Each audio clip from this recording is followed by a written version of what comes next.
Jean-Luc Ruc, vous sortez d'une réunion avec les 15 bourgmestres du Hainaut occidental et le ministre Courard pour parler de l'avenir de la fusion IDETA-IEG. Alors, où en est-on? Qu'est-ce qui est sorti de cette réunion? Alors, nous étions une quinzaine de bourgmestres sur 23, tout le monde n'était pas là, mais bon. Deux parties dans cette réunion.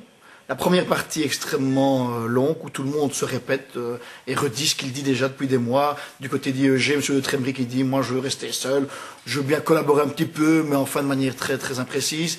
IDETA qui dit si on veut de l'ambition pour le Hainaut occidental, il faut qu'on mette l'ensemble des synergies, des forces socio-économiques ensemble et qu'on développe réellement un projet Hainaut occidental. Et donc, bon, ça je pense que tout le monde connaît ces positions-là.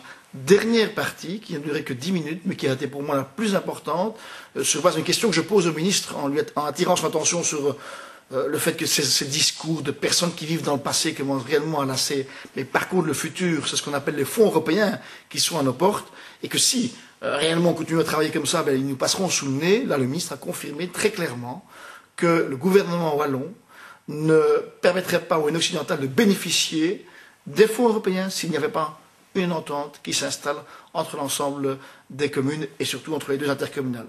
La balle est dans notre camp et dans le camp des municipalistes, dans ceux qui veulent travailler ensemble. Je pense que plus que jamais, M. de Trémery est hors jeu. Et qu'en est-il si M. de Trémery continue à faire cavalier seul? Vous pouvez créer une fusion sans lui?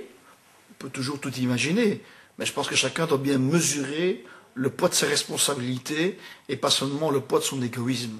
Vous savez, il faut quand même savoir ce qu'on veut dans cette région et dans ce pays. Ou bien on dit qu'il y a un plan Marshall qui a un sens et qui doit redorer le blason de toute la Wallonie, et pas seulement d'une commune ou l'autre commune, et il y a un effort collectif qui est fait, ou bien on continue avec des pratiques comme on les a utilisées, sans transparence, mais qui sont celles que l'on connaît du côté de Moucron et de l'IEG, et on finira par ne plus rien avoir.